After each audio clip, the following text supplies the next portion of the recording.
Di ko naman akalain na di ko rin inaasahan pa.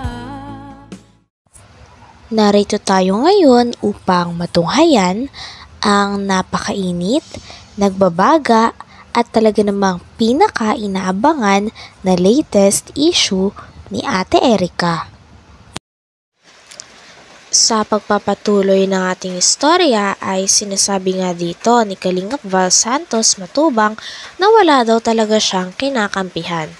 Ang gusto niya malaman sa suliranin na ito ay kung sino ang nagsasabi ng totoo at kung sino ang nagsisinungaling.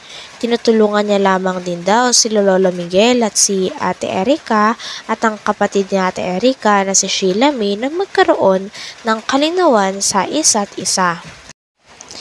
Ito nga ang pinakahangarin ni Kalingap Val Santos Matubang kung bakit siya ay kasama sa mga nagre-resolba sa mga issue patungkol kay Ate Erica at sa kanyang pamilya. Kasabihan mga tayo, like father, like son.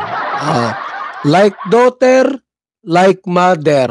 May tama talaga si Miss Tunyakaw.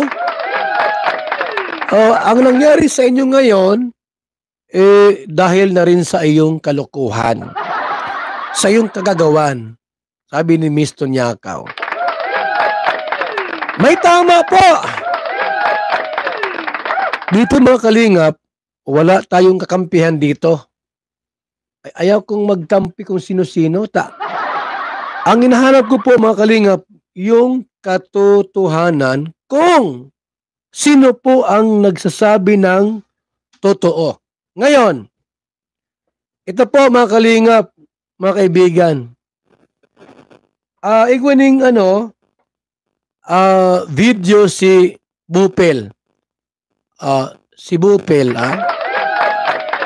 Ito po muna, saglit Sa live na ito, pag-uusapan natin ang content ni Bopil Vlog patungkol kay Tatay Miguel na di umano kinukonsente ang apong si Erica sa mga malinitong balak. Kinukonsente po ni Lolo Miguel ining si Erica at isama natin si May.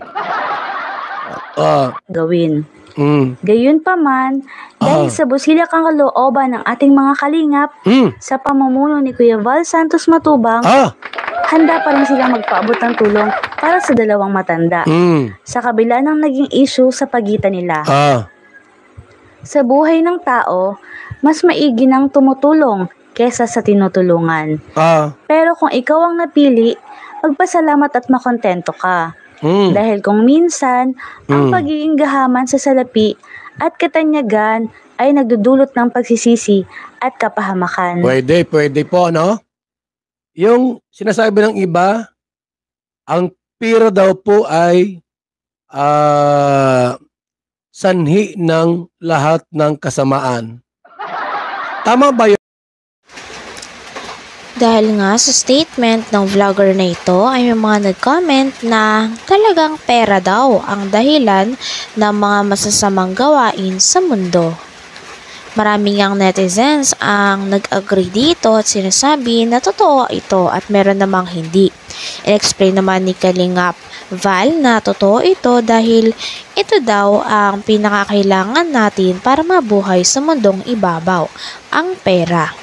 Ito daw ang pambili natin ng pagkain, ng mga gamit na pangangailangan natin at kung wala tayo ng mga gamit at pangangailangan katulad ng pagkain ay mamamatay din tayo kaya napakahalaga daw ng pera. Kaya naman iba daw ay gumagawa ng masama para dito.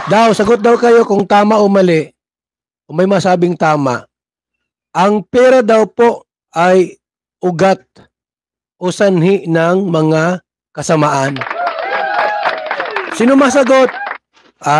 Sabi ni Walastik, may tama ka, Hoy, si Kalingap Mats Agot, mali daw po. Bakit mali, Mats Agot, Sabi ni Risa Salazar, tama po yan. Si Data Jens, tama.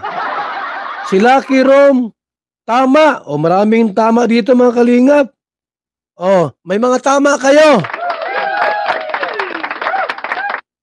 May tama ka. Fe Martin, Eduardo Mapalo. Mali daw po. Sabi ni Ayumi Yoshikawa, mali din daw po. Mga kalingap at mga suking tigpaminaw. Hindi masama ang pera kasi yun ang bridge natin para mabuhay sa mundong ibabaw. Pag wala kang pera ngayon, gutom. Wala kang pera, wala kang pambiling ulam, pagkain, pambayad sa internet, kuryente, tubig, pambiling damit, lahat wala kang pera, maring pwede kang mamatay. Walang pera So pwede kang maging pulubi, walang kwarta, lahat. Hindi masama ang pera. Subalit yung labis na pagmamahal sa salapi, masama yon. Na ginagawa mong Diyos ang kwarta, ginawa mong Lord ang pera, yun ang mali o kasalanan. Ang pera po ay isang elemento. Anong tawag pa dyan? Para gamitin natin sa ating pamumuhay bilang tao sa mundong ibabaw. Di tulad noon ba? Kaya naman dapat daw talaga gamitin sa tama ang pera. Ang pera nga din ay talagang involved sa nangyari na issue kay Ate Erica at sa kanyang lolo na si Lolo Miguel.